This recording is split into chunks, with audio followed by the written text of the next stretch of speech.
Amanda Davis woke up very early. The housekeeper was coming to their house in the morning, and Amanda needed to give her instructions for the day. The woman gave instructions for breakfast and dinner. The family did not get together for lunch. Bill Davis woke up to his alarm clock and got up quickly. Amanda's husband had a large pharmaceutical business, and he left early and came in late due to frequent business trips. Amanda was used to this routine by now.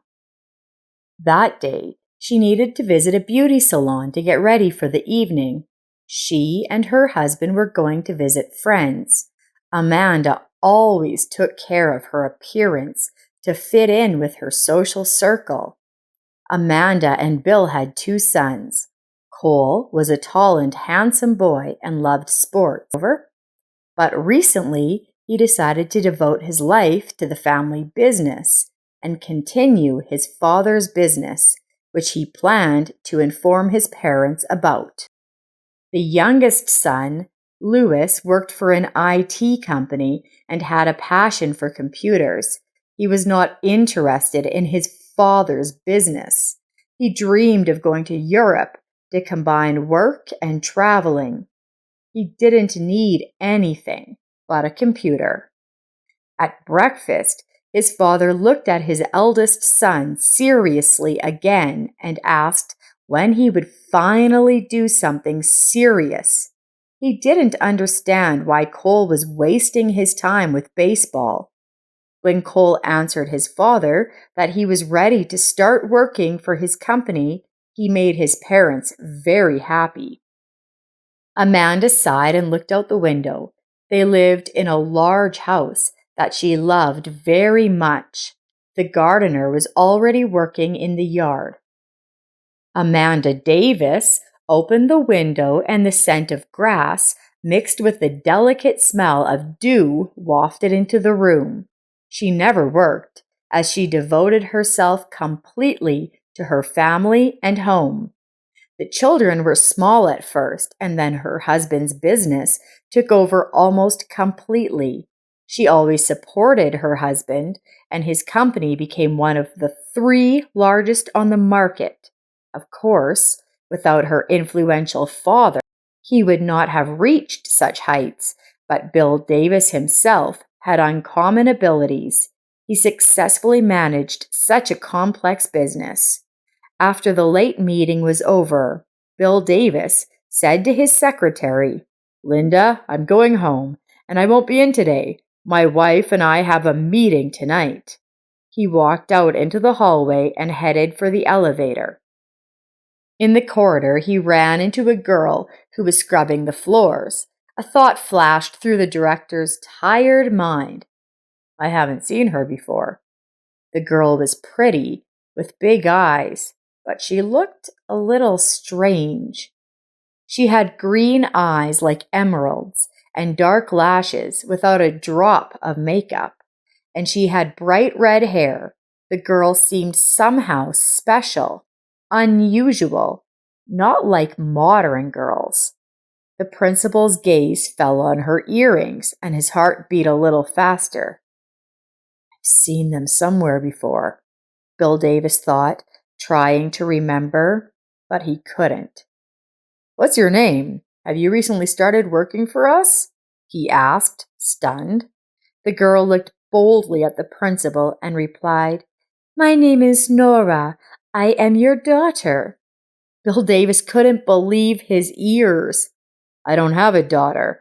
Perhaps you have me confused with someone else, he said as he prepared to move on. He'd had a rough day, and he longed to get home sooner rather than later. However, the girl stopped him by grabbing him by the sleeve of his jacket. What a cheeky girl, he thought. You were at a conference in Strasbourg, France.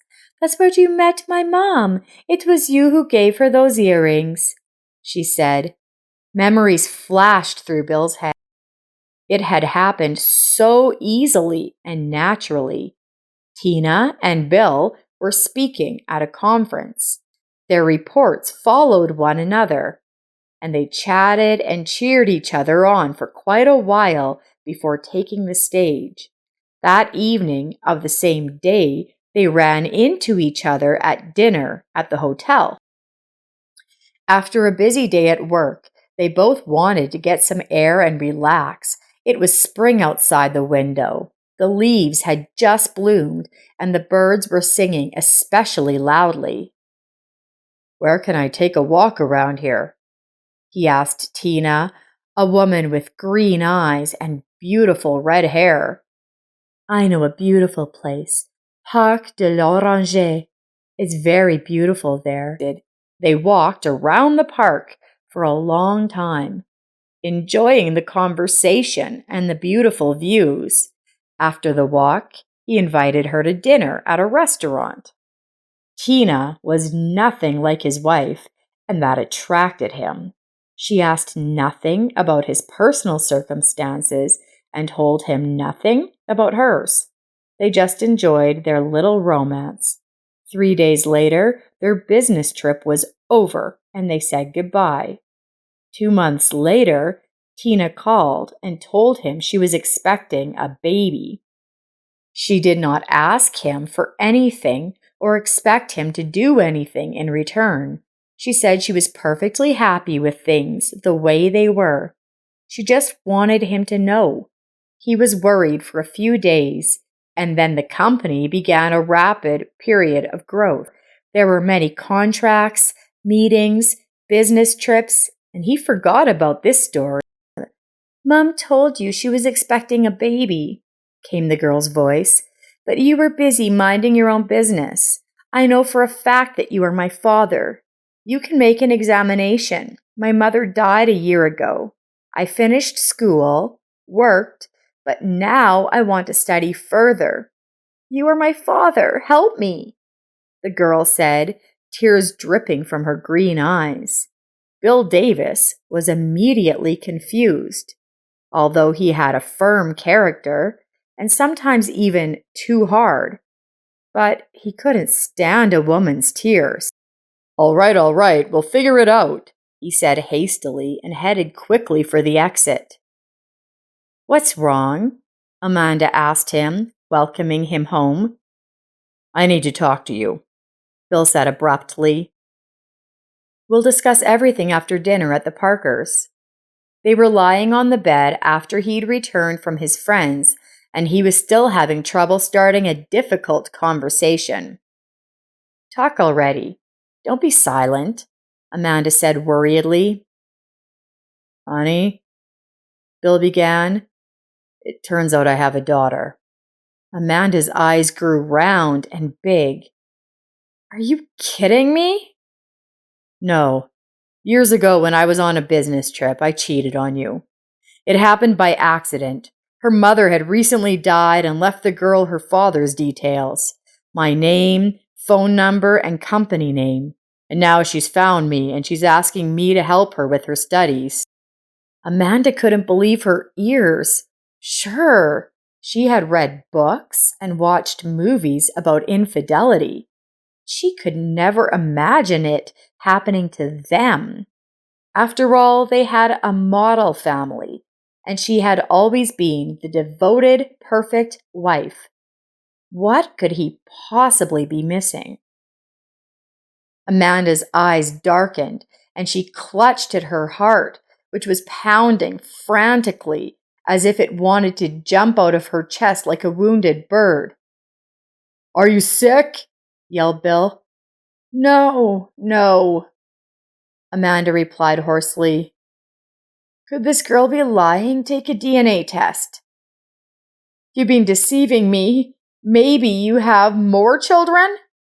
Amanda Davis sobbed and beat his chest with her fists. Finally, she calmed down a little and quieted down. Bill remained silent. "Honey, I love you. It was just once. I'm sorry about that. It was a long time ago, and I never had anyone else but you. Believe me, we've been together for so many years. Let's not break up the family." "Yes, I admit. I'm sorry to you," he whispered. Nora stood in the hallway with a small suitcase. Wow. Cole and Lewis looked at her shocked. Turns out Dad made us a sister, Lewis said. He turned to his father, but was sternly reprimanded by his mother. Don't you dare talk about your father like that, Amanda said, backing her husband up. What was she supposed to do? Nora was a modest girl and cooked very well, despite the housekeeper's objections. She tried to help around the house because she was uncomfortable being idle. Lewis openly ignored Nora, but Cole offered to help Nora study for her exams. She wanted to become a financial manager. There was a lot of competition, but she was determined to prove her abilities. Cole noticed that Nora was beautiful, and she blushed, lowering her green eyes whenever he was near. Come on, I'll show you the city, Cole suggested. They strolled the streets, eating ice cream and laughing merrily. Cole was tall and athletic, his muscles showing under the sleeves of his white t-shirt. He had a straight nose and gray eyes. Yeah, he's a movie star, Nora thought. Cole took Nora's hand. Come on, I'll show you my favorite cafe. Nora fluttered like a wounded bird. She liked Cole, but he was her brother, so she forbade herself to think about it. Friday. Bill Davis came home late. It was the end of the week. All the business had to be finalized. It had been a busy day. They had delayed deliveries, and the customer didn't want to wait. Bill Davis took off his expensive shoes. Let's have dinner, came his wife's voice from afar. Bill saw Nora in front of him, who at that moment looked so much like her mother. Memories flashed through the man's mind as he said goodbye to Tina, Nora's mother. How awkwardness and reticence surrounds them as they return their keys to the hotel reception. Tina tries to smile, but he notices that she can barely hold back her tears. But what could he do? His wife and young son were waiting for him. His business was just getting off the ground. Bill took a box out of his pocket and gave it to Tina. A memento of France, he said. Small earrings with green stones. As green as Tina's eyes, he thought when he saw those earrings in the store window. The stones sparkled like tears in her eyes. Lewis walked into his brother's room. Cole was lying on the couch listening to music. Cole, do you believe this girl is our sister? What if she's a con artist? You realize we have a wealthy family. Dad has a big business and a nice inheritance. Let's check her out. Get a DNA test. Dad probably doesn't have time to do this. We can do it ourselves. You talk to her. We need you to discreetly take a strand of her hair. Then we'll take a strand of your hair and analyze it. Then we'll know exactly what kind of sister she is. Just don't tell anyone yet. Sunday morning, when Cole had just woken up, Nora knocked on his door. Hey, Cole, can you help me? The girl asked. Tell me what kind of help you need, replied the guy. I met Vanessa at work. It's her birthday today, and she invited me over. I've already bought a present, but I feel awkward going alone. I don't know anyone there. Why don't you come with me? After all, you are my brother. She quickly told the essence of her request. Can I say no to my sister? Cole replied with theatrical wistfulness. Nora laughed. He had contradictory feelings. She seemed like a nice girl, this Nora, and he liked her a lot. He couldn't believe that she was a con artist, that she wanted his father's money over. The analysis would show who was right, him or Lewis. They danced at a party at her friend's house, and Cole had drowned in her green eyes. He didn't want to think about anything else but being near her and breathing in the scent of her hair. He'd had girlfriends, but Nora was nothing like them. Something about her reminded him of a child to be cared for and protected from harm. When the envelope with the test result arrived, Cole and Lewis locked themselves in Lewis's room. Don't worry, we'll find out who she is now, Lewis said. They quickly opened the envelope. The result is negative, 0% match. Lewis looked at his brother triumphantly. See, I didn't doubt for nothing. She's a fraud. Cole furrowed his brows. He couldn't believe that a girl like Nora could lie to everyone for her father's money. But the test result showed that she was not his sister. I'll talk to my mother myself, he said, and then we'll tell my father everything. Cole called his mother to their favorite ivy-hidden gazebo, a secluded place where he always confided his secrets to his mother. Mom, I have something very important to tell you, he said.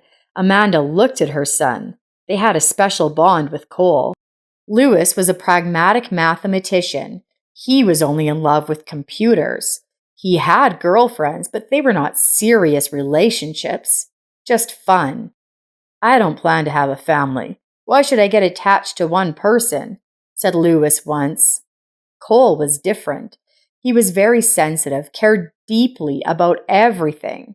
He had a girlfriend, but at some point he realized that she wasn't dating him for love. He'd overheard her telling a friend one day that she'd gotten a great guy who was so rich he could fulfill all her dreams. He broke up with her. Cole spent a year very worried. A year after they broke up, he found out that his ex-girlfriend had married a big businessman. What's wrong, Cole? Amanda listened intently and anxiously. You see, Mom, Cole began, Lewis and I decided to take a DNA test, and it turns out that Nora is not Daddy's daughter. Amanda even cringed. You did a DNA test? How did you get material from Dad? He's hardly ever home. We didn't take anything from him. Cole replied, I took my hair and Nora's hair. It didn't turn out to be difficult. And so, today we got the result. She's not my sister. 0% match. Amanda turned pale, so much that it was noticeable even in the lantern light from the gazebo. She clutched at her heart. All secrets come out at some point. The thought echoed in her head. Her secret that she had hidden for so many years was coming out after all. She realized in the depths of her heart that Nora was indeed Bill's daughter.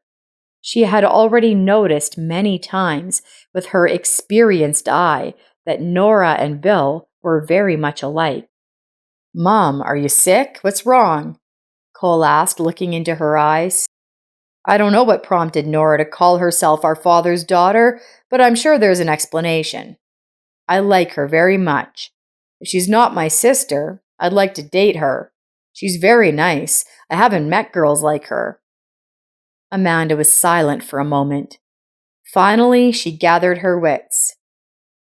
He has to know the truth at some point. The time has come, she thought.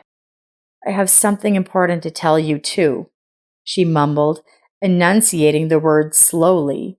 It wasn't easy for her. Amanda struggled to catch her breath and looked her son in the eyes. The thing is, Bill isn't your birth father, but he doesn't know that, she said. Cole looked at his mother in surprise. What are you saying, Mom? Yes, it's true, son. Look, I'll tell you everything. I've been dating Kevin since high school. He was into basketball. Tall, good-looking. You look just like him. Every girl in our class had a crush on him, but he chose me. Everything was great. We graduated high school, dreamed of traveling together. He was an athletic guy, playing all kinds of sports, and I was in medical school. I was a good student and dreamed of becoming a pediatrician. But then he started gambling, and it ruined him. Nothing helped, and I cried a lot. He promised to stop gambling, but then it happened again. It got to the point where he lost a large amount of money in cards, and his father had to give all his savings to cover his debt. By then, Kevin had already dropped out of school. Every day, he swore to me that he wouldn't gamble anymore, but eventually he went on a theft spree and they put him in jail. Shortly after that, I met your father, and I realized I was pregnant with Kevin's baby. I was confused. I had strict parents. My father held a high position in the city. How could I dishonor our family? I told Bill I was pregnant by him. Bill Davis, a decent man, he married me. He was just starting his career in business at the time. My father helped him, and the business was doing well. Although I didn't become a doctor, I don't regret my choice. I love Bill, and he appreciates my support. While Amanda was telling her son about his background, Bill returned home. He wanted to talk to his wife and was looking for her. He went out into the backyard and happened to overhear Amanda talking to her son. "Amanda, how could you deceive me for so long?" "Why, I would have married you anyway, because I was in love with you." Bill's face was red and his breathing was rapid. "But you've cheated on me all these years too," Amanda objected. "You cheated on me after we were married, when we'd only been together 3 years. You have a daughter with another woman. So what are we supposed to do now?" Amanda cried. "It turns out that we're both to blame for each other." Bill Davis walked over to Cole and hugged him tightly. "You've always been my own son, and that's the way you'll stay," said the father, noticing the tears glistening in Cole's eyes. "I'm really counting on you. I plan to hand over the running of our company to you when you learn everything." Bill continued. "Thank you, Daddy. I love you, and I want it too." Cole smiled, and his mother looked at him in surprise. "Turns out that now I can ask Nora out on a real date." Cole almost shouted with joy. "Okay, let's go inside," Bill said, taking his wife's hand. "Maybe you and I are a unique married couple who will get to marry our children." And Bill laughed out loud.